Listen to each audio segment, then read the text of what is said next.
오늘 저녁에 뵙게 돼서 참 반갑습니다. 다시 한번 이렇게 인사 나누겠습니다. 오늘 밤에 더더욱 아름다워 보이십니다.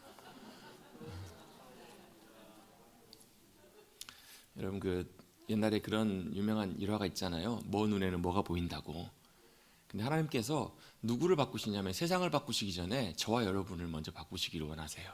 왜냐하면 세상이 바뀌는 길은 저와 여러분이 변화되고 바뀌면 세상이 바뀌기 때문에 그렇습니다. 하나님께서 아담을 만드시고 아담에게 큰 권한을 주시는데 무슨 권한이냐면 세상 하나님께서 천지 만물을 만드신 천지 만물을 다스리고 유지하고 관리하고 그대로 하나님의 질서대로 보존하는 그런 권한과 그 역할과 임무를 아담에게 맡기세요. 그래서 아담이 해야 될 중요한 역할은 뭐냐면 하나님께서 만드신 아름다운 천지 만물을 하나님의 질서대로 하나님 보시기에 좋았던 그 모습 그대로 아담에게 위임하셨기 때문에 아담은 그걸 역할과 책임을 맡은 거잖아요. 그렇죠? 그럼 결국은 그 이 땅과 이 모든 것들은 누구의 손에 달렸냐면 아담의 손에 달려 있는 거예요. 하나님께서 위임하셨기 때문에. 물론 우리가 성경을 통해 잘 알고 있는 것처럼 아담이 결국은 넘어지잖아요. 죄 가운데 무너지고 죄 가운데 아담이 죄인의 길로 들어서기 시작하면서 온 땅과 만물 가운데 뭐가 가득하게 됐냐면 죄가 가득하게 된 거예요. 그러니까 하나님 보실 때 참 아름다운 세상인데 왜 그렇게 이 세상에는 아픔도 많고 또 예측치 못할 그런 많은 일들도 있고 당황스러운 일들, 고통스러운 일들, 괴로운 일들 이런 일들이 왜 그렇게 많을까? 하나님이 문제이신 것이 아니고요. 하나님이 만드신 질서를 누가요? 인간이 깨트리고 사람이 깨트리고 거기에 뭐가 들어왔냐면 불법이 들어온 거예요. 죄가 들어오고 하나님의 질서가 깨져버리는 불법이 이 땅 가운데 들어왔기 때문에 하나님이 만드신 창조의 세계가 무너지고 그 이전 세계로 돌아가 버린 거잖아요. 그래서 저는 창세기 1장 2절 말씀을 굉장히 중요하게 생각하는데요. 왜 중요하게 생각하냐면 창세기 1장 2절 말씀은 천지를 만드시기 전에 그 어떤 상태를 묘사해 주는 표현이거든요. 그러니까 그게 뭐 정확하게 딱 이런 모습이다 뭐 이런 의미라기보다도 굉장히 중요한 세 가지를 우리에게 언급을 해주고 계시는데 땅이 혼돈하고 땅이 공허하며 흑암이 깊음 위에 있다. 혼돈이 가득한 세대였다라는 거예요. 그러니까 하나님의 질서가 깨어지면요 혼돈이 찾아옵니다. 지금 세상이 보면 참 혼란스럽잖아요. 혼돈이 가득하잖아요. 여러분 우리 일상도 보면 정신이 없으면 머리가 막 혼란스럽잖아요, 여러분. 그게 뭐예요? 왜 그래요? 정리가 안 되면 그래요. 질서가 사라지기 시작하면 여러분 저와 여러분의 심령도 혼란이 가득 들어올 수가 있어요. 그럴 때마다 이거는 하나님의 질서와 하나님의 은혜가 임하는 것이 아니고 이게 깨어졌구나, 이게 무너졌구나, 이걸 우리가 다시 한번 이제 깨달을 필요가 있다라는 거예요. 이게 정상이 아니라 어떻게 해요? 하나님이 보시기에 좋은 모습으로 창조의 질서로 돌아가는 것, 회복되는 것 이게 정상이잖아요. 두 번째, 땅이 혼돈하고 공허해요. 여러분 보면 이 땅에 많은 것들이 있어요. 여러분 갈수록 여러분 세상 정말 좋아지잖아요. 여러분 보면 얼마나 맛있는 음식도 많고 세상 참 오래 살다 볼 일이잖아요. 여러분 별별 좋은 것들이 많이 만들어지고 세워지고 얼마나 좋은지 모르겠어요. 그런데 그렇게 좋은 것들은 참 많은데도 불구하고 여전히 뭐는요 사람들의 마음은 갈수록 더 공허해지잖아요. 그저께 우리 안타까운 이제 장례를 치르면서도 여러분 그 결정적인 이유가 여러 가지 이유가 있겠지만 채워지지 않는 공허함이 그 마음 가운데 가득하기 때문에 결국은 그 공허함이 영혼과 인생을 삼켜버리면 이런 안타까운 일들이 일어날 수 있는 것이 아닌가 그런 생각을 하게 돼요. 채워지지 않기 때문에 공허해요. 왜 사람들이 그렇게 맛집 하면서 맛있는 걸 많이 먹으러 다니까 저도 맛있는 거 참 좋아하거든요. 저도 먹는 거 참 좋아하거든요. 왜 맛있는 걸 드시죠? 먹으면 기분이 좋잖아요. 먹으면 배부르잖아요. 먹으면 얼마나 좋아요. 근데 안타깝게도 우리 지난주일 말씀 함께 나눈 것처럼 여러분 썩어질 양식은 그때뿐이잖아요. 먹고 나면 그 다음날 되면 어떨 때는 후회하는 경우도 있어요. 내가 그때 좀 덜 먹을 걸. 그때 내가 왜 그걸 더 먹었을까? 죄송합니다. 제가요 처음 이제 기숙사에서 제가 20대를 다 보냈었거든요. 그러니까 기숙사 밥이 너무너무 좋아요. 주님 말씀 따라서 푸른 풀밥, 맑은 물가. 참 보면 푸른 풀밭이 식판에 가득하고 맑은 물가, 맑은 국물이 이렇게 밥도 참 이제 쪄낸 밥, 갓 쪄낸 밥. 이러다 보니까 이제 그게 한 해나 두 해 이렇게 막 지나다 보니까 20대 20살 때부터 29 대학을 졸업할 때까지 그 밥을 먹으니까 몸이 참 이렇게 야위더라고요. 이렇게 몸이 굉장히 이렇게 좀 많이 이렇게 부실해지더라고요. 근데 나중에 이제 졸업을 하고 결혼을 하고 이제 전임 사역을 시작하면서 이제 신방을 이제 다니기 시작했었는데, 신방을 갔더니 이제 신방 예배를 마치고 뭐 대신방이 끝나고 나면 이제 그 구역에서랑 함께 같이 왔던 목사님과 또 이제 저희 전도사 때니까 전도사 때 이렇게 같이 식사를 이제 대접을 많이 해주셨어요. 근데 제가 처음 사역했던 지역이 굉장히 맛집들이 굉장히 많은 동네였어요. 굉장히 맛있는 식당들이 많아가지고 처음에는 갔는데 눈이 돌아가더라고요. 막 얼마나 막 음식들이 생전 처음 보는 음식, 처음 먹어보는 음식, 얼마나 음식들이 맛있는지. 저는 또 그 겸손해가지고 사양을 잘 안 하잖아요. 주시는 대로 다 제가 다 먹고, 또 목사님이 이제 배부르셔 못 드시겠다 그러면 이제 권사님들이 아유 전사님 드세요. 이거 남기면 안 되니까 다 드세요. 그럼 또 저는 또 순종하는 마음으로 다 먹었죠. 얼마나 맛있게 많이 먹은지. 그때 제가 체중이 한 20kg 가까이가 늘었어요. 그때가. 근데 체중이 는 것도 는 건데, 제가 그렇게 한 2년, 3년 정도를 이렇게 신방 다니면서 그쪽 지역에서 이제 워낙 좀 맛집들이 많다 보니까 맛있는 음식들 다 먹으면서 내렸던 결론이 그거였어요. 웬만한 맛있는 음식을 제가 다 먹어봤다라고, 제 개인적으로는. 물론 그거보다 더 맛있는 음식도 있었겠죠. 먹어보면서 내린 결론이 뭐였냐면, 세상에 맛있는 음식도 결국은 거기서 거기더라, 부질없더라, 이런 생각이 참 들더라고요. 한편으로 보면. 물론 뭐 제가 그 당시 뭐 30대 초반에 뭘 얼마나 많이 먹어봤으면 많이 먹어봤겠어요. 근데 그때 이제 조금 좀 여유롭게 사시는 분들, 막 이런 분들 초대 받아서 식사도 이렇게 먹고 하면서 웬만한 뭐 좀 유명하다 좋다 막 이런데 막 많이 먹어보면서 느낀 느낌이 그래요. 진짜 맛있고 진짜 대단하기는 해요. 근데 그 맛있는 음식을 먹고 돌아서도요, 여전히 배고프고, 돌아서도 그냥 참 맛있어서 참 좋았어 하지 더 이상의 감흥은 없더라고요. 부작용이 하나 있더라고요. 웬만한 음식을 먹어도 별로 감흥이 안 가요. 이제는 그런 음식을 먹다 보니까. 여러분 걱정하지 마십시오. 저는 제 입맛이 참 그래도 막 높진 않아요. 감흥은 없지만 그래도 여전히 아무것도 아닌 음식도 맛있게 잘 먹습니다. 제가 얼마나 참 감사한지 몰라요. 별거 다녀도 시래기만 먹어도 얼마나 맛있고요, 김치만 먹어도 참 맛있게 먹도록 하나님께 제 입맛에는 그런 감사할 수 있는 그런 입맛을 제게 주신 것 같아요. 제가 이제 드리려고 하는 말씀, 결론이 여러분 잘 아시는 거예요. 뭐예요? 아무리 좋은 것도 먹어도 썩어질 양식은 여전히 배고프더라, 여전히 공허하더라. 근데 여러분 그게 음식만 그럴까요? 여러분, 우리 인생에서 내가 원하고 내가 누리기를 원하는 많은 것들을 누리고 채우면 그것으로 내 공허함이 채워지고 만족될 것 같은데, 안타깝게도 그 공허함은 그것으로 채워지지가 않는다라는 거예요. 여러분, 예수님께서 사마리아 수가성에 가셔서 한 여인을 만나시잖아요. 그 여인은 결혼을 몇 번 한 여인이에요? 6번째 결혼을 해서 살고 있는 여인이에요. 결혼을 6번 했으면 남자를 6번째 만난 거 아니에요? 부럽다 이게 아니잖아요. 여러분, 자신이 얼마나 애를 많이 썼겠어요. 그 당시에는 여러분, 여자들에게 있어서 남편이라고 하는 존재는 절대적인 인생의 가장 중요한 역할을 하는 그런 존재였어요. 왜요? 여성들은 경제생활을 그 당시에는 거의 할 수가 없었어요. 그러니까 남편에 따라서 그의 삶이 완전히, 갑작스럽게 남편이 잘 나가다가도 갑자기 뭐 병으로나 사고로 갑자기 죽으면 그 부인은 이제 말 그대로 정말로 아무것도 제대로, 뭐 앞가림도 먹을 것도 제대로 챙겨 먹을 수 없는 그런 처절한 형편 가운데 놓이게 되는 거예요. 그러니까 자신의 인생의 행복을 위해서 얼마나 많이 애써오고 수고해 왔겠어요, 그 여인이. 근데 그럼에도 불구하고 채워지지 않는 그런 공허함들이 있음을 누가 보셨냐면 예수님께서 보셨어요. 채워지지 않는 목마름. 여러분, 저와 여러분의 심령 속에도 여러분 채워지지 않는 목마름들 있으실지도 몰라요. 그 목마름은 누구만 채워줄 수 있으신가? 주님만 채워줄 수 있으시다는 거예요. 그 공허함과 그 갈급함은 주님만 채워줄 수 있으세요.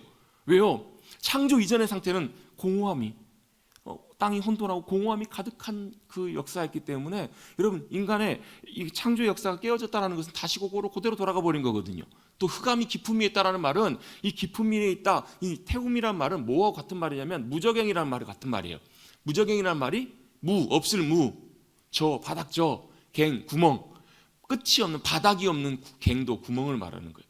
보통 보면 구멍은 이제 이 바닥이 있잖아요, 어느 정도. 이 끝이 없는 거예요. 그 말은 무슨 얘기냐면 흑암이 얼마나 깊은지, 얼마나 가득한지 채워도 그 흑암으로만 가득 차 있어도 더 이상 해결이 안 될 막 끝이 없는 흑암이라는 말이에요. 여러분, 이 땅 가운데는요, 주님밖에 빛이 안 계십니다. 우리가 아무리 빛을 찾기 위해서 수많은 철학자들과 수많은 종교가 그 빛을 찾기 위해서 나갔지만, 여러분, 그 빛은 영원한 빛이 아니고 참된 빛이 아니에요. 요한복음 1장에 주님 분명히 말씀하세요. 세상의 참빛, 생명의 빛이 이 땅 가운데 유일하게 오셨다고. 그 이전에는요, 빛이 없었어요. 그래서 주님께서 천지를 만드실 때 맨 처음 창조하셨던 첫 번째 창조하신 게 뭐예요? 창세기 1장 3절에 뭐라고 주님 말씀하세요? 하나님이 이르시되 빛이 있으라라고 말씀하시잖아요. 그랬더니 빛이 있어요. 보시기 좋았더라. 이 빛은요, 해와 달과 별로부터 나오는 그런 빛은 아니에요. 왜요? 그 빛은 네 번째 날에 주님께서 만드시잖아요. 해와 달과 별을 1월 청실을 네 번째 날에 만드세요. 그럼 그 빛은 무엇이었을까? 세상을 비추는 참된 빛, 주님이 비추시는 참된 빛이셨다라는 거예요. 여러분, 주님 만난 사람들은요, 그 빛을 경험한 사람들이에요. 여러분, 어렴풋이 잘 모르시겠다면 빛이신 주님 제 마음속에 비춰주세요.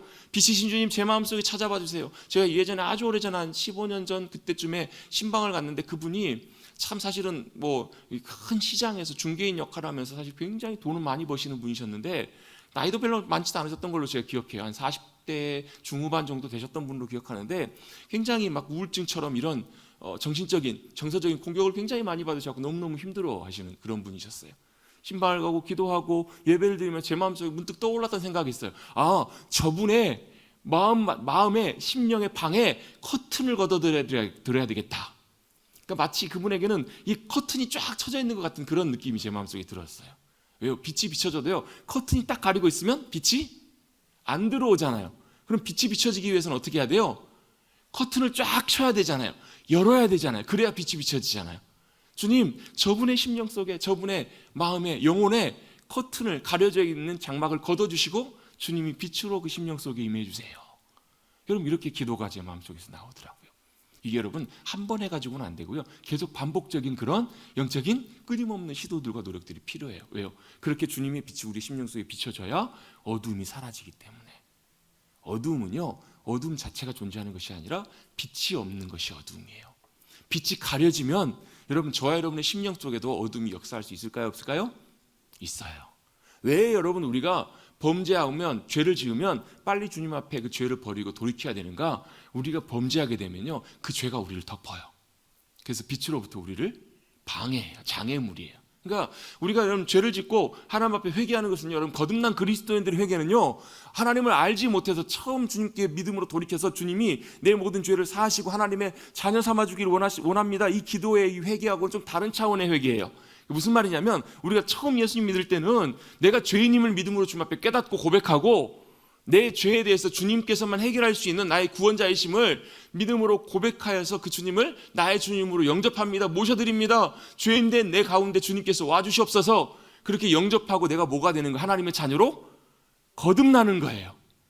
그때 이 회개는 우리가 하나님의 자녀로 거듭나기 위한 여러분 유일한 회개예요. 근데 그 다음에도 여러분 우리가 죄를 지어요, 안 지어요?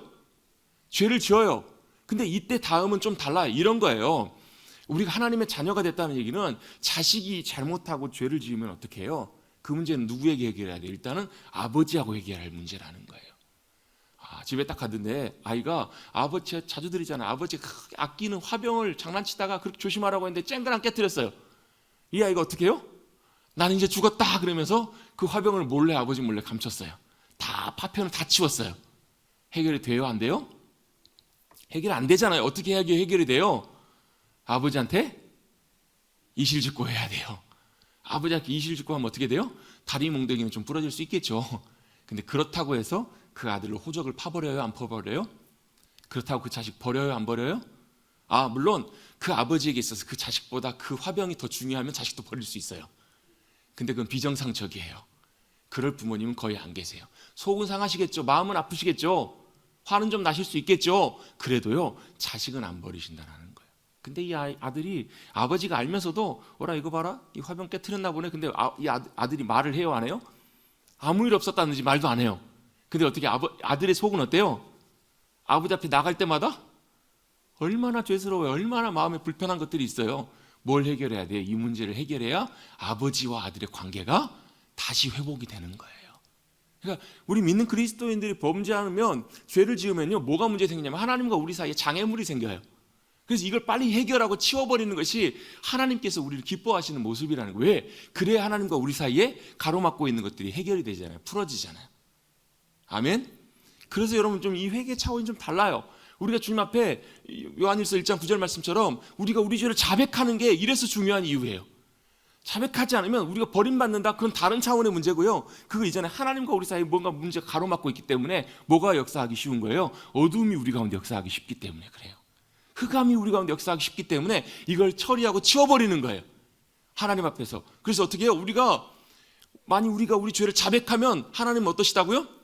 미쁘시다, 신실하시단 말이에요. 미쁘다는 말이 어려운 말이기 때문에 신실하시다는 말로 바꾸시면 돼요. 하나님은 변함이 없이 믿을 만한 분이시라는 거예요. 우리가 언제든지 가서 누군가가 믿을 만한 사람이라면 가장 은밀한 비밀도 얘기할 수 있을까요? 없을까요? 있는 것처럼 하나님은 그런 분이시라는 거예요. 미쁘시다는 말이. 주는 미쁘시고 의로우셔서 주님은 절대적으로 완벽하시고 의로우신 분이시기 때문에 우리도 의롭게 하실 수 있는 분이세요. 그래서 우리를 어떻게 하세요? 우리 죄를 사하시고 우리를 모든 불의에서 깨끗하게 하신다라는 거예요. 왜요? 다시금 이 모든 것들을 회복하셔서 하나님의 빛으로, 하나님의 생명으로, 하나님의 질서로 저와 여러분을 인도해 가기를 원하시기 때문에 그래요.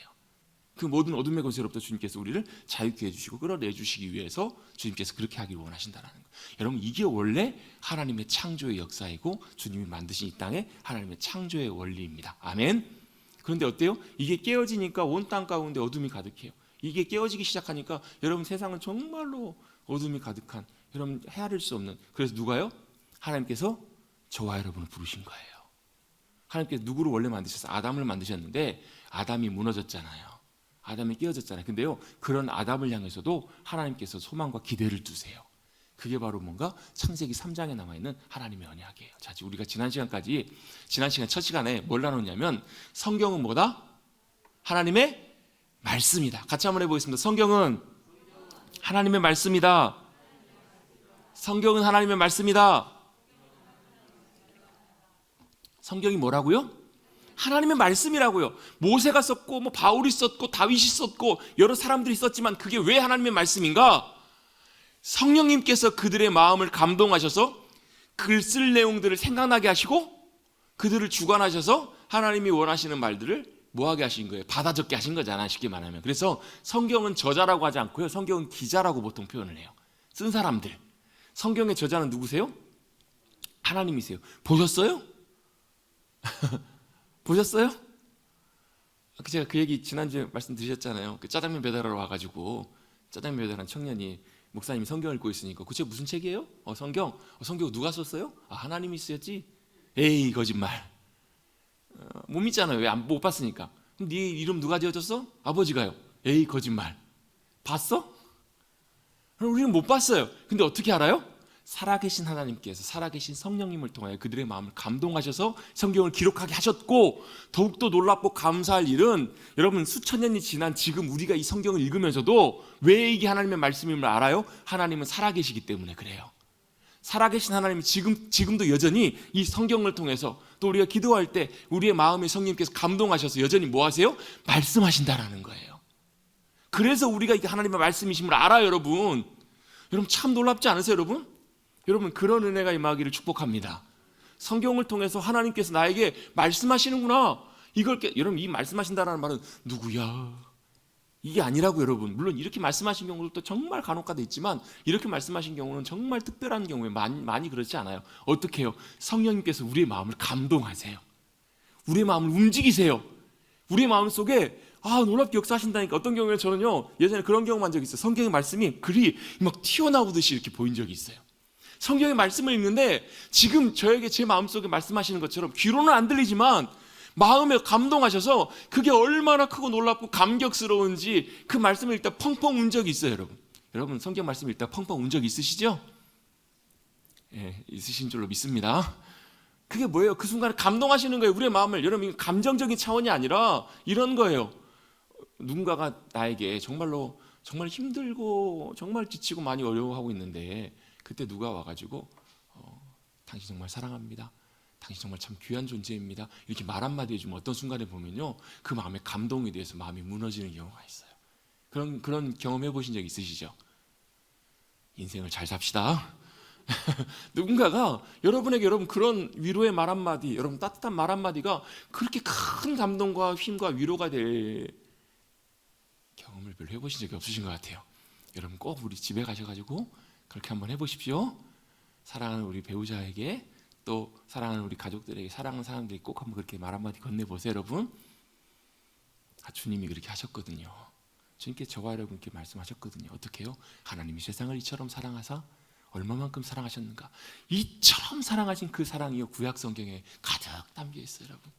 여러분 그 성경에서 하나님이 세상을 이처럼 사랑하사, 옛날 많이 했잖아요. 하나님이 세상을 이처럼 사랑하사. 여러분 이처럼이 어디예요? 이처럼이 구약 예수님 오시기 전에 여러분 그 안에 가득 들어있어요. 여러분 성경을 읽으면 읽을수록 저는 참 많이 보일 때마다 참 감사해요. 예전에 신학교를 다닐 때 성경 통독을 이렇게 처음 배우기 시작하고 막 하면서 막 이사야, 예레미야, 에스겔 말씀이 막 이렇게 조금씩 이해가 되기 시작하는데요. 독서실에서 제가 성경을 읽고 공부를 하다가 도저히 안 돼가지고요. 어떻게 했냐면 독서실 그때 이제 방방이 이렇게 나눠져 있었거든요. 이렇게 몇 개씩 이렇게 나눠져 있는데 그날 이제 낮에 공부를 하고 있었기 때문에 학생들은 주로 학교 다 가 있잖아요. 그래서 저는 이제 그때 대학생 때니까 낮에 이제 수업 없는 시간에 빈 시간에 성경을 읽고 있는데 그 말씀이 너무 이게 하나님의 사랑과 그 하나님께서 우리를 향한 그 애틋한 마음이 이렇게 마음속에 이렇게 깨달아지고 부어지니까요. 도저히 감당할 수가 없어. 어떻게 했냐면 책상 밑으로 기어 내려갔어요. 엎드려 가지고. 그래가지고 막 손을 막 거기서 막 소리내서 엉엉 울 수는 없으니까 막 손을 깨물면서 막 이렇게 그때 막 통곡했던 기억이 나요, 여러분.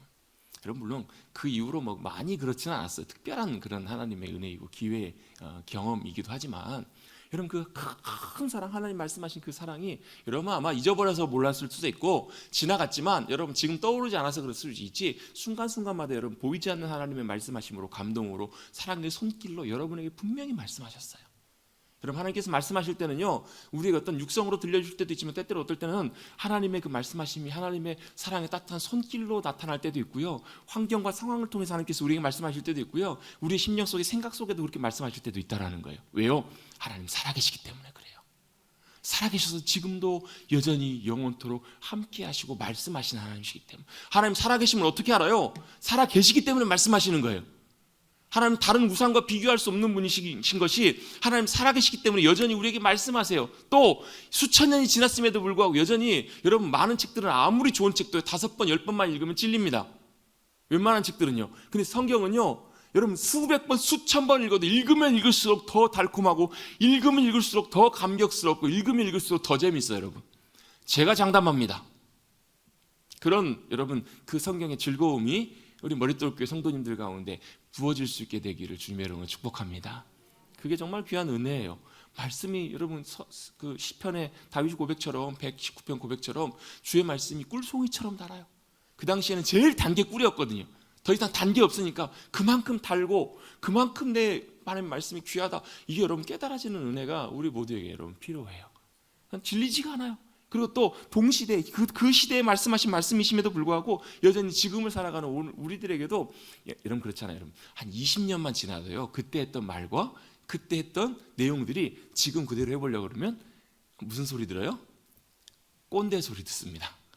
다 시대에 지난 안 맞는 그런 말들이 너무너무 많아요. 안 맞는 상황들이 너무너무 많잖아요, 여러분. 그래서 요즘 그런 얘기하면 요즘 그 좀 사람들로부터 좀 눈치 보잖아요. 나 때는 말이야. 왜 그래요, 여러분? 나 때는 그랬을지 몰라도 지금은 어때요? 다 달라졌어요. 다 달라요, 여러분. 옛날엔 그랬지만 지금은 아닌 경우들이 너무너무 많아요. 옛날 거 그대로 갖고 와서 적용시켜보려면 안 돼요. 근데 놀랍게도 여러분 하나님의 말씀은요 2000년 전, 3000년 전 더 오래전에 쓰여졌던 하나님의 말씀임에도 불구하고 여러분 지금 최첨단을 살아가는 지금 이 시대에도 여러분 놀랍게도 적용되는 거 아세요? 놀랍게도 여러분 똑같이 그렇게 나타나는 거 여러분 아시냐고 여러분. 아신다고 하세요, 여러분. 그게 놀라워요, 여러분. 하나님의 말씀이. 왜? 살아계신 하나님께서 우리에게 이렇게 말씀하시는 말씀이기 때문에 그래요.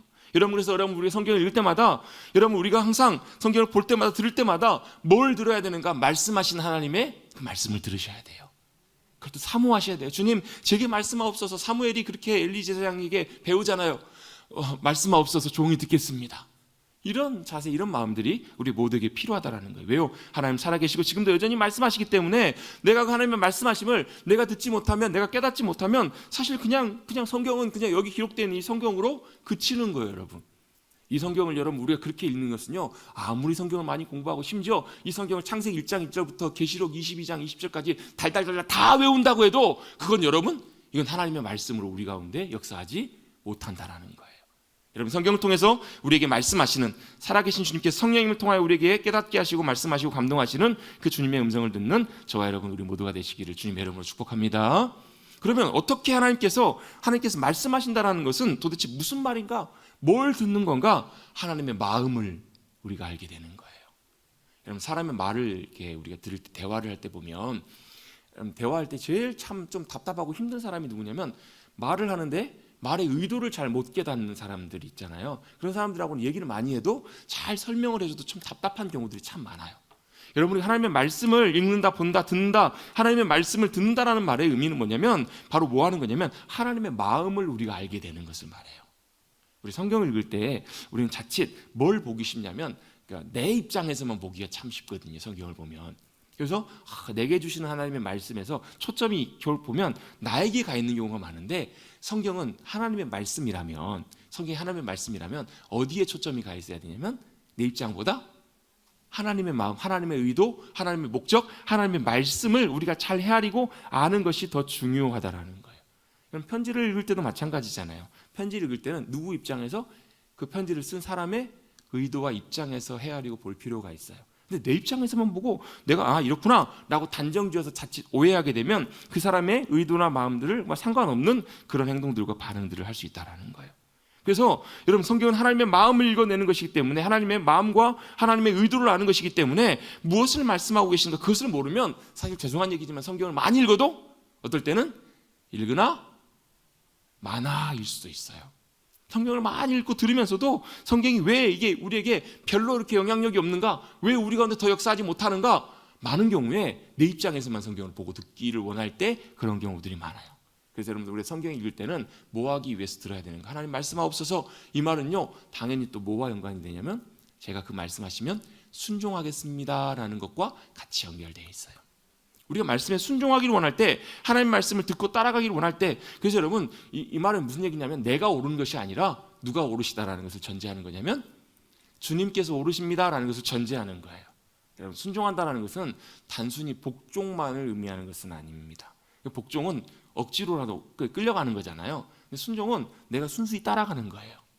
순종은 물론 여러분 때때로 이해하지 못할 때도, 이해되지 않을 때도 우리가 주님 말씀하심에 따라가야 될 때도 있어요. 근데 대체적으로 보면 우리가 뭘 전제로 하는 거냐면 하나님의 말씀을 듣고 순종하겠습니다라는 이 고백과 이 삶의 태도 안에는 뭐가 이 안에 담겨 있냐면 내가 옳은 것이 아니라 주님이 옳으십니다라는 것을 전제하고 있다라는 거예요.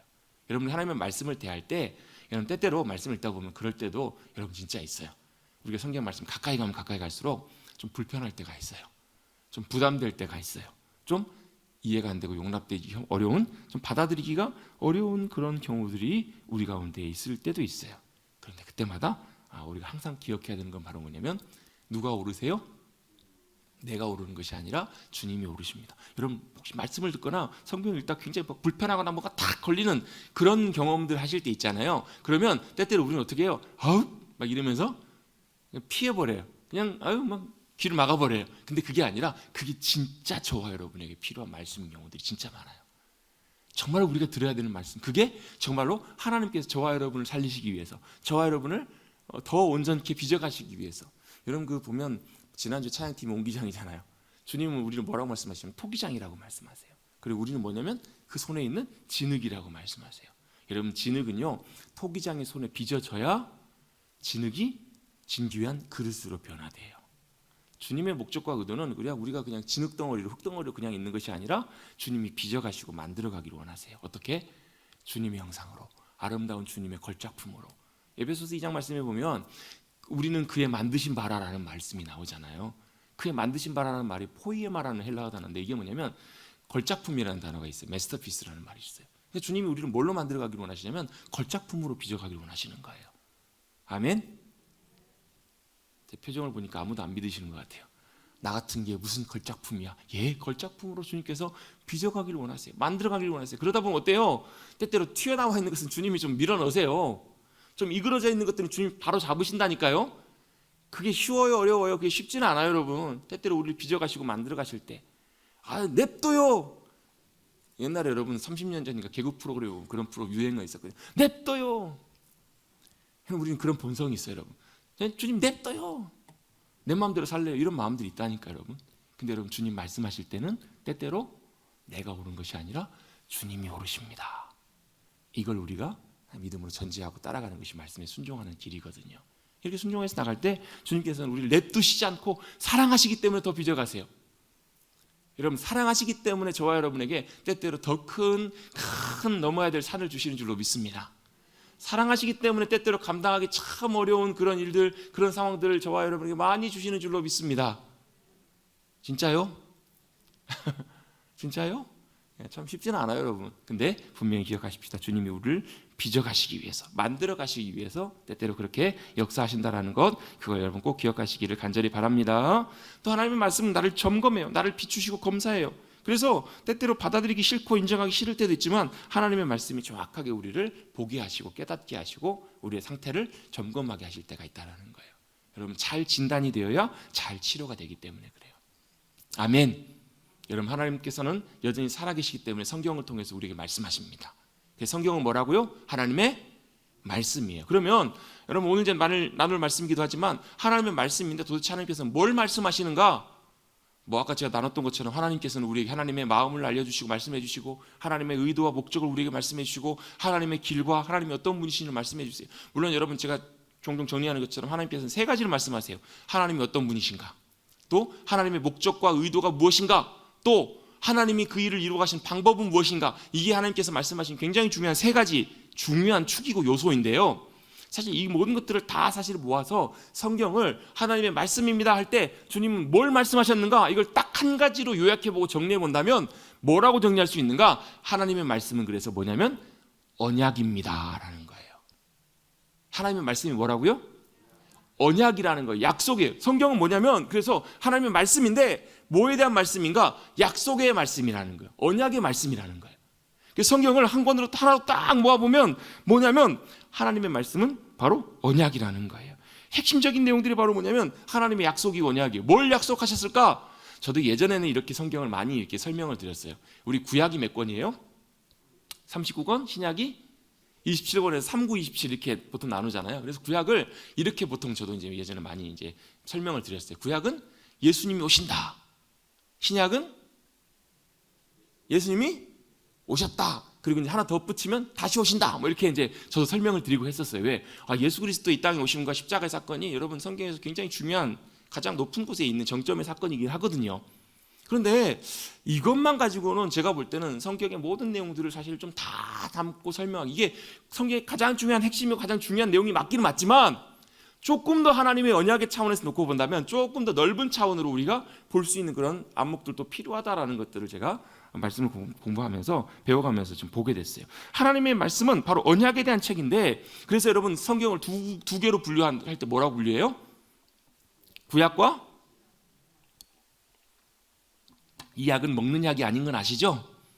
이 약은 무슨 약이에요? 옛날에 부흥사 목사님들이 농담으로 그런 얘기 많이 했잖아요. 두 가지 만병통치약을 드시라고, 구약과 신약을. 이 약은 여러분 그 약이 아니라 약속할 때, 언약할 때 그 약자잖아요. 그럼 옛날 약속, 새 약속, 그러면 옛날 약속은 지나갔으니까 새 약속이 중요하겠다 이렇게 생각하기 쉽거든요. 근데 사실 이건 정확한 표현은 아니에요. 왜요? 하나님의 약속은요, 창세기부터 계시록까지 일관적으로 하나로 일관성 있게 쭉 연결되는 하나님의 약속이기 때문에 그래요. 그러면 아까 제가 처음에 구약은 예수님께서 오신다, 신약은 예수님께서 오셨다, 이렇게 이제 정리를 할 수 있다라고 말씀을 드렸는데, 도대체 그러면 구약 창세기부터 계시록까지 쭉 약속을 하나로 모아서 하나로 연결해서 도대체 그 약속을 뭐라고 얘기할 수 있을까? 그 약속이 뭐예요? 하나님의 약속이 뭐예요? 내가 너희와 함께하리라.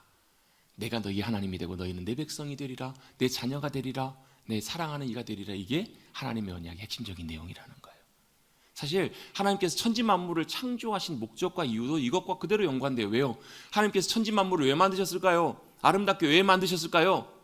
저는 이 유행가 가사를 진짜 참 탁월하게 잘 지었다고 생각해요. 제가 잘 부르는 노래 있잖아요. 저 푸른 초원 위에 그림 같은 집을 짓고 사랑하는 나의 님과 한평생밖에 못 살아요. 근데 안타깝게도. 근데 주님의 행하심과 약속은요, 영원토록 사시는 거예요. 천지만물을 아름답게 지으신 이유는 단순히 그냥 주님께서 보시기 좋으려고 와 잘 지었다, 역시 내가 탁월하다 이거 하시려고 지으신 것이 아니고요. 거기에 누굴 두시려고요? 아담을 두시려고. 모든 천지만물 아름답게 다 지으시고 모든 것을 다 인테리어 공사까지 다 하신 다음에 완성하신 집이 뭐냐면 에덴 동산이에요. 에덴이에요. 에덴이 그래서 이름 에덴의 뜻이 뭐라고요? 기쁨의 집이에요. 기쁨의 집. 에덴이란 말, 기쁨이란 말이에요. 여러분들 가정이 에덴이 되시기를 주님의 이름으로 축복합니다. 구약성경에서는 이 에덴을 뭐라고도 표현하냐면 물된 동산이라고도 표현해요. 이사야 58장 또 예레미야 몇 장이죠? 아무튼 뭐 여러 군데 보면 물된 동산이라는 표현이 나와요. 이건 뭐냐면 에덴 동산을 상징적으로 향하고 바라보고 있는 거예요. 에덴이 뭐 하는 곳이에요? 아담과 하나님께서 함께 거니시면서 함께 사랑으로 함께 사셨던 공간이 바로 에덴 동산이에요. 하나님께서 아담을 보시면서 얼마나 기뻐하셨을까? 제가 제 막내 보는 거하고 똑같아요. 여러분 손주 보시는 거하고 똑같아요. 여러분 손주 보시면 얼마나 여러분 기쁘고 마음 좋으세요? 표정들이 별로. 그럼 얼마나 마음이 흐뭇하시고 좋으세요, 여러분. 마음이 그러시죠? 네, 저는 그렇다고 믿어요. 얼마나 좋아요, 여러분. 왜? 내가 사랑할 대상이 내 눈앞에 있는 거예요. 나로부터 나온 거예요. 여러분, 아담이 어디서부터 왔어요? 하나님께로부터 왔어요. 흙으로 만드시고 하나님의 영이, 하나님의 생명이 그에게로 들어와서 하나님의 형상이 되었잖아요. 하나님의 살아있는 새 존재가 되었잖아요. 그 모습을 보시면서 얼마나 기뻐하셨을까? 첫 인류 아니에요. 첫 하나님의 형상 아니에요. 모습 아니에요. 얼마나 기뻐하시고 좋아하셨을까? 여러분 그 하나님의 기쁨을 아세요, 여러분? 여러분이 아마 첫 자녀 보셨을 때 제가 자주 언급하는 내용 있잖아요. 전에 교회 한 집사님이 아들을 고3 올라가는 아들이 교통사고로 세상을 떠났어요. 나중에 장례 끝나고 그 얘기를 하세요. 목사님, 제가요 그 아들 이제 위로 누나가 둘이에요. 위로 딸 둘에다가 아들 하나인데 위로 이제 둘째 누나하고 10살 터울이에요. 그러니까 딸 둘 낳고 10년 만에 아들을 낳은 거예요. 그러니까 얼마나 사실 그 아들이 귀하고 얼마나 그랬겠어요. 목사님, 제가 민성이 낳고요 3박 4일 동안 잠을 못 잤어요. 잠이 안 와서요. 너무 좋아서. 근데 그런 아들이 19살 고3 때 고3 올라가서 교통사고로 세상을 떠났어요. 뭐 참 말할 수가 없죠. 저도 이제 그 아이 사고 나서 중환자 실에 가서 이렇게 보고 했었는데 그 어머니의 마음을, 그 집사님의 마음을 누가 헤아릴 수 있고 누가 알겠냐고요.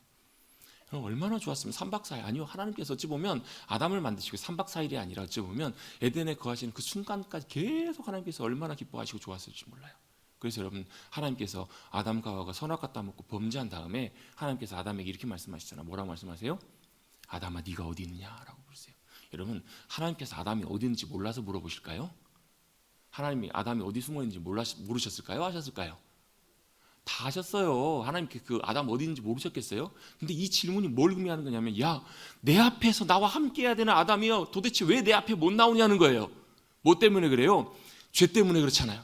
죄에서 오는 수치심과 죄 때문에 오는 그 결핍감 때문에 하나님 앞에 나갈 수 없는, 의로우신 주님 앞에 나갈 수 없는 그 상태가 되어버린 그것 때문에 아담이 못 나간 그 모습을 보시면서 하나님께서 탄식하듯이 부르짖으면서 하셨던 그 질문이, 아담아 네가 어디 있느냐라는 거예요. 여러분, 지금도 주님께서는 이 질문으로 우리 인류를 향해서 주님께서 말씀하고 계세요. 아담아 어디 있느냐? 이대 아담아 어디 있느냐? 그 수많은 아담들아 도대체 어디 있느냐? 여러분, 그 주님 부르심 앞에, 주님 제가 여기 있습니다, 부르고 주님 앞에 나가실 수 있는 저와 여러분 되시기를 주님 여러분 축복합니다. 이게 주님의 기쁨이시라는 거예요. 왜요? 주님께서 사랑하는 하나님의 백성들과 하나님의 형상들과 같이 사시는 기쁨, 그게 바로 사랑의 기쁨이고 주님의 마음의 기쁨이기 때문에 그래요. 사랑은 뭐예요? 봐도 또 보고 싶은 거예요. 함께하는 것이 기쁨이잖아요. 그래서 여러분, 사랑의 결과가 뭐예요? 보고 보다가 결국은 어떻게 돼요? 결혼해갖고 하나가 되는 거잖아요. 이 결혼이 하나님과 우리 사이를 보여주는 굉장히 중요한 영적인 놀라운 사건이에요. 사랑하기 때문에 하나가 되는 거예요. 하나님과 아담이. 근데 어떻게 돼요? 이게 죄 때문에 관계가 쫙 깨져버리잖아요. 완전히 무너져버려요. 제가 뭐 오늘 선악과에 대한 이 부분들을 다 나눌 시간은 아니기 때문에 다 나누지는 못하지만, 여러분 제가 뭐 여러 번 함께 말씀을 나눴으니까 이 부분들은 어느 정도 이해를 하시리라 생각하고, 이것 때문에 짝짝짝짝짝 깨져버렸어요. 하나님과 우리와 관계가. 이렇게 뭐 짝짝 깨졌는지 모르겠지만 어쨌든 간에 하나님과 우리 사이에 건널 수 없는 이 죄라는 강이 생겼어요. 그때 하나님께서 처음 하셨던 언약이 바로 어떤 언약인가? 창세기 3장 15절에 나와 있는 하나님의 언약이에요. 제가 여러분들을 위해서 말씀을 미리 찾아놨습니다. 장로님 잠깐 한번 창세기 3장 15절 말씀 한번 띄워주시죠. 한번 같이 한번 읽어보겠습니다. 시작.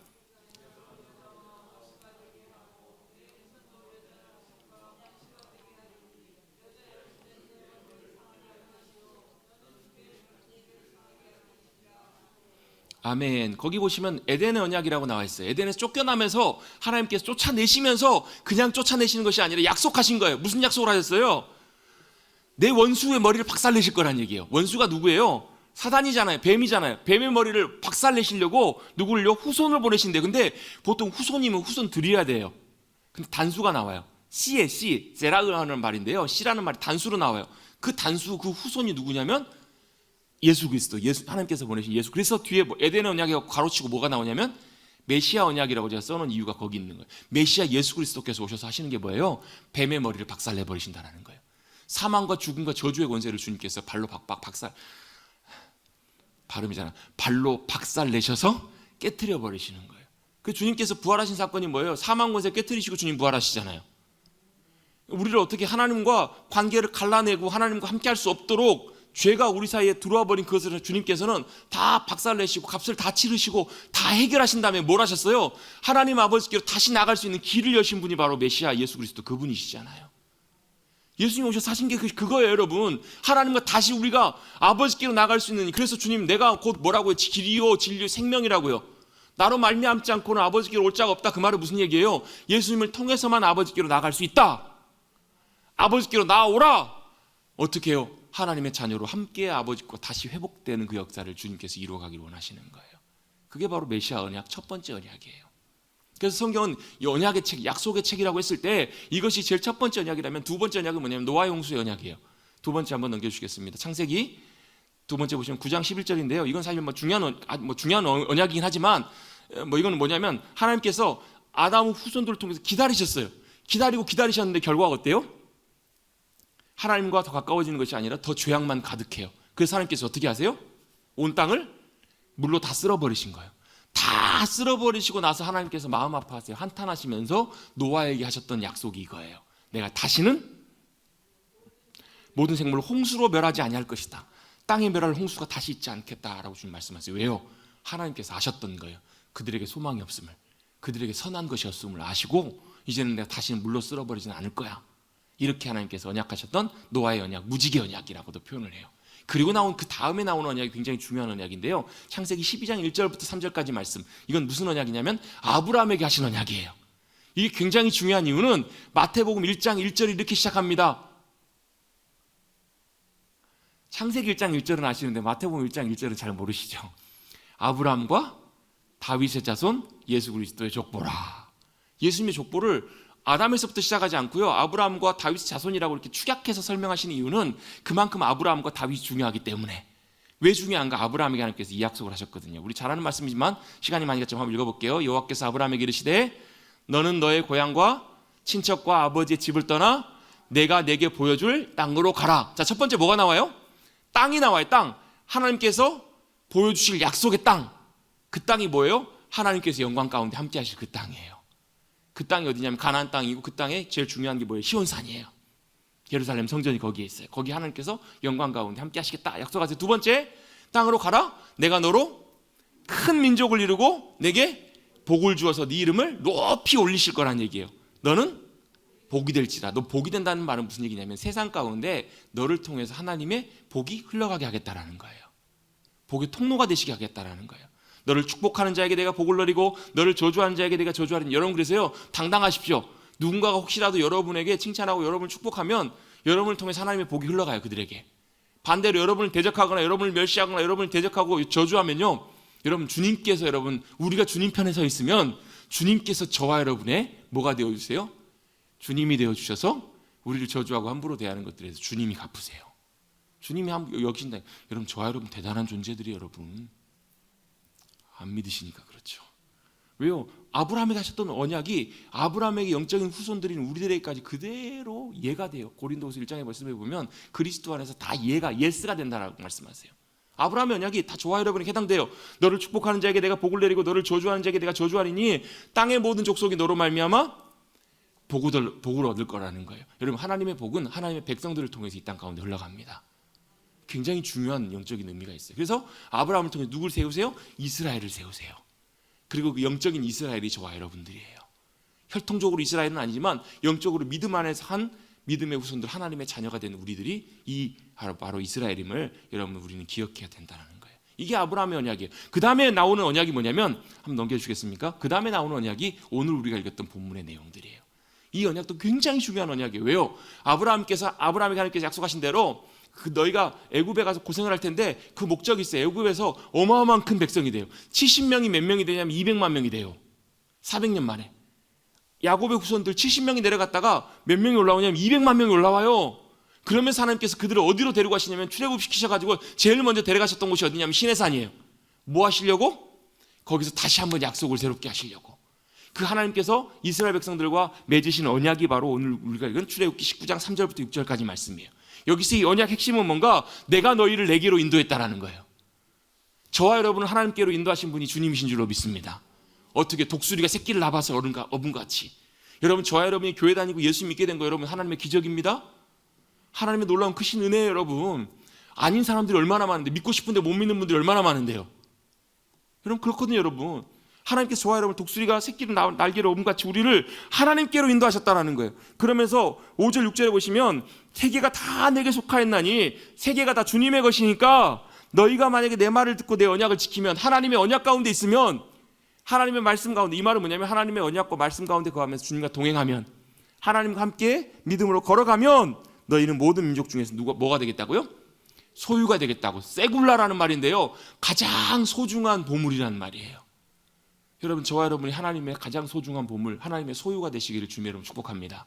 또 그렇게 주님께 삼아주신 줄로 믿습니다. 어떻게 우리가 언약 가운데, 하나님의 말씀 가운데 거하며 살아갈 때.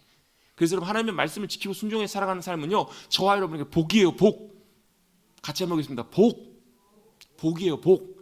신명기 보면 여러분 여러 번 반복해요. 이것을 내게 명한 명령은 바로 너희의 행복을 위한 거다. 너희의 복을 위한 거다. 왜요? 그렇게 우리가 주님의 말씀 가운데, 언약 가운데 나가면 하나님이 우리의 복이 되어주시고, 하나님이 우리가, 여러분, 하나님의 소유가 되면요, 하나님이 가만 안 두세요. 여러분, 하나님의 것도 함부로 건드리면, 여러분 거 누가 건드리면 기분 좋으세요, 안 좋으세요? 가만 안 있으실 거요. 여러분의 자녀들 누가 와가지고 그러면 어떻게 하세요? 쫓아가가지고 가만 안 둬야 돼요. 여러분, 하나님의 소유가 그런 거예요. 얼마나 큰 은혜이고 복인지 몰라요. 아멘. 그리고 또 어떻게 삼으시겠다고 말씀하시냐면, 너희가 내게 대하여 제사장 나라가 되고 거룩한 백성이 되리라.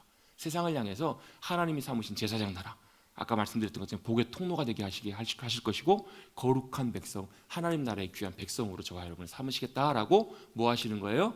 약속하신 거예요. 아멘. 이게 바로 시내산의 언약이에요. 우리가 뭐가 되는 거예요? 하나님이 우리 하나님 되시고 우리가 하나님의 거룩한 백성이 되는 거예요. 이걸 주님께서 언약하시고 말씀하신 내용이 바로 시내산의 언약이에요. 그리고 이게 조금 더 구체화돼 가지고요, 이것을 주님께서 완성하시고 세워가시는 게 바로 뭐냐면 다윗의 언약이에요. 이건 오늘 읽어보진 않겠어요. 사무엘하 7장 18절부터 18절까지 말씀해 보시면 하나님께서 다윗에게 하신 말씀이 나와요. 내가 내 집을 하나님의 나라의 큰 집으로 세우시겠다고 말씀하세요. 나중에 한번 기회가 되시면 한번 읽어보시거나 나누시면 좋겠고요. 그래서 하나님께서 세우신 게 뭐냐면 다윗 왕가를 세우세요. 다윗의 장막을 세우세요. 다윗의 집을 세우세요. 다윗을 통해서 다윗의 후손으로 누가 오시냐면 예수님이 오셔서 그 나라의 영원한 왕이 되게 하시는 것. 그 왕권의 권위를 누구에게 주셨냐면 다윗에게 주신 거예요. 결국은 보면 하나님이 우리 하나님 되시고 우리 하나님의 백성이 돼요. 그리고 그 나라를 세우셔서 그 나라의 왕이 누가 되게 하시는 거예요? 다윗을 통해서 다윗의 후손으로 오시는 예수 그리스도가 영원히 다스리시고 통치하시는. 그래서 우리의 왕은 누구세요? 예수님이 우리의 왕이세요. 우리 찬양하잖아요. 예수 우리 왕이여 이곳에 오시옵소서. 주님이 우리의 왕 되심을 다윗을 통해서 주님께서 언약해 주신 거예요. 그리고 이제 시간이 많이 갔지만 마지막 구약에 나오는 또 중요한 언약 하나가 나오는데요, 뭐냐면 새 언약이에요. 예레미야 32장 38절부터 41절, 또 31장 31절도 나오고요, 에스겔 36장에도 나오고요, 선지서에 보면 굉장히 여러 번 반복해서 나오는 언약이 있는데 바로 뭐냐면 새 언약이에요. 새 언약은 약속이 완전히 앞에 게 폐기되고 없어진 것이 아니라 약속의 내용이나 본질은 달라지지 않아요. 근데 이걸 어떻게 한 거냐면 다시 갱신하신 거예요. 하나님께서. 왜? 이스라엘 백성들이 약속을 못 지키니까, 약속 가운데 못 나오니까 어떻게 하시겠다고 주님 말씀하시냐면 다시 언약을 맺는데 이번에는 어떻게 하시냐면 그 말씀을, 그 언약을 성령님을 통하여 우리의 마음속에 아예 새겨버리시겠다는 거예요. 새 영을 우리에게 주셔가지고 우리에게 그 말씀을 완전히 새겨주셔서 다시는 하나님이 누구신지 설명해 줄 필요가 없을 만큼 누구를 통해서요? 성령님을 통해서 우리 가운데 그 언약을 세우시고 이루어 가시겠다 언약하시는 말씀이 바로 새 언약의 내용들이에요. 그래서 그 언약을 이루시기 위해서 누가 오셨냐면 예수님이 오셨고, 예수님께서 이루신 놀라운 십자가 사건과 부활의 사건을 통해서 아버지께로 나갈 수 있는 길을 열어주셨고 언약이 놀랍게 역사할 수 있는 길들을 회복하셨고 그리고요 마지막으로 어떻게 해요? 성령님을 보내셔서 성령이 오셨네 성령이 오셨네 내 주에 보내신 성령이 오셨네 그 주님이 오셔서 어떻게 우리 안에 거하시면서 그 주님이 그 언약을 깨닫게 하시고 생각나게 하시고 지키게 하시고 따라가게 하시고 놀랍게 우리를 도우시고 역사하시는 보혜사 성령님으로 함께해 주고 계신 줄로 믿습니다. 그게 바로 하나님의 언약의 내용의 핵심의 내용이에요 여러분. 그래서 이 하나님의 언약을 통해서 성경이 쭉 이어져 가요. 다음 주에 여러분 신약에 대한 내용들을 잠깐 설명드리겠지만 오늘 마지막으로 구약 그림 한 번만 보여드릴게요. 제가 이거 성경 통독할 때마다 여러 번 보여드리는 말씀인데요. 구약의 구조 여러분 보시죠. 기억나시죠? 구약은 여러분 딱 세 개로 구분돼요. 여러분 간단해요. 세 개에서 네 개로. 첫 번째 뭐냐면 하나님의 언약의 핵심적인 내용. 하나님의 언약이 어떻게 시작하게 됐고 하나님의 언약의 내용이 뭔가가 바로 뭐냐면 창세기, 출애굽기, 레위기, 민수기, 신명기, 모세오경이에요. 이걸 이제 토라라고도 하는데 하나님의 방향, 하나님의 생명의 방향, 하나님의 의도 이걸 보여주는 책이 모세오경이에요. 그리고 이 하나님의 언약을 그대로 지키고 살아가는가 안 지키고 살아가는가 이 이야기들이 전개되는 게 바로 뭐냐면 역사서들이에요. 여호수아, 사사기, 룻기, 사무엘 상하, 사무엘하, 열왕기 상하, 그다음에 역대 상하, 또 그다음에 나중에 에스라, 느헤미야, 에스더까지. 그리고 그다음에 나오는 게 뭐냐면 이제 성문서가 나오는데 시가서 말고 그 뒤에 예언서가 나와요. 예언서가. 큰 예언서, 작은 예언서가 나오는데 양이 많으냐 적으냐에 따라서 구분될 뿐이에요, 여러분. 5권의 큰 예언서, 12권의 작은 예언서 해가지고 이걸 예언서라고 하는데 예언서는 뭐냐면 딱 한마디예요. 말씀으로 돌아오라. 하나님께로 돌아와라. 이게 예언서의 핵심의 내용이에요. 뭐라고요? 하나님께로 돌아오라는 거예요. 말씀으로 돌아오라는 거예요. 주님께 돌아오라라고 끊임없이 왜 그랬을까요? 주님 떠났으니까. 주의 말씀의 길을 빗나갔으니까. 그래서 하나님께서 끊임없이 돌아오라 이게 예언서의 내용들이에요. 안 돌아왔으니까. 반대로 주님의 언약과 말씀 가운데 거하면서 주님과 동행했던 이들이 있어요. 그들이 감사하며 주님께 주신 은혜에 찬양하고 고백했던 고백들이 시가서라고 해서 욥기, 시편, 잠언, 전도서, 사가서예요. 그래서 이때 주님께 찬양하고 감사할 뿐만 아니라 주님, 주님의 언약의 말씀을 순종해서 동행하는 그것이 우리 진짜 지혜입니다. 우리에게 생명입니다. 우리에게 복입니다. 그걸 여러분 고백하고 있잖아요. 잠언, 전도서 이런 말씀에서 보면. 아멘? 이게 여러분 구약의 구조 내용들이에요. 여러분 오늘 시간이 많이 갔기 때문에 간단하게 먼저 설명드리고 다음 시간에 우리 구약의 구조와 신약의 구조 내용들을 간단하게 정리하면서 하나님의 말씀이 이렇게 쭉 정리되고 흘러가는구나 라는 것들을 다시 한번 정리해보고 하나님의 말씀의 유익과 하나님의 말씀의 의미들과 내용들을 우리 함께 다시 한번 정리를 해보는 그런 시간 갖도록 하겠습니다. 할렐루야. 하나님의 말씀, 성경은 뭐라고? 하나님의 말씀입니다. 하나님의 말씀 핵심이 뭐라고요? 언약이에요. 약속이에요. 그 약속이 뭐예요? 하나님이 우리 하나님 되시고 우리가 하나님의 자녀가 되어서 내가 너와 함께 하리라. 그래서 여러분 이 임마누엘이라는 고백이 참 중요한 고백이 바로 그거예요. 하나님께서 우리와 함께 하시는 거예요. 함께 하기를 원하시는 거예요. 그게 하나님의 기쁨이고 하나님의 목적이고 의도이기 때문에. 그래서 여러분 우리 가운데 함께 하시는 그 주님을 기뻐하시고 그 주님과 동행하시며 말씀의 길을 순종하며 믿음으로 나아가시는 복된 저와 여러분 되시기를 주님의 이름으로 축복합니다. 그래서 말씀에 순종하면 나감 가운데 놀랍게 누리는 풍성한 은혜와 기쁨들이 넘쳐나셔서 시편의 고백보다 더 풍성한 귀한 고백들이 저와 여러분의 삶을 통해서 고백되고 선포될 수 있게 되기를 다시 한번 주님의 이름으로 축복합니다. 그게 뭐예요? 그게 찬양이에요, 여러분. 그게 예배예요, 여러분. 주님은 크신 분이십니다. 위대하신 분이십니다. 나를 너무 사랑하신 분이세요. 여러분, 저와 여러분이 그렇게 고백할 수 있게 되기를 다시 한번 간절히 바랍니다.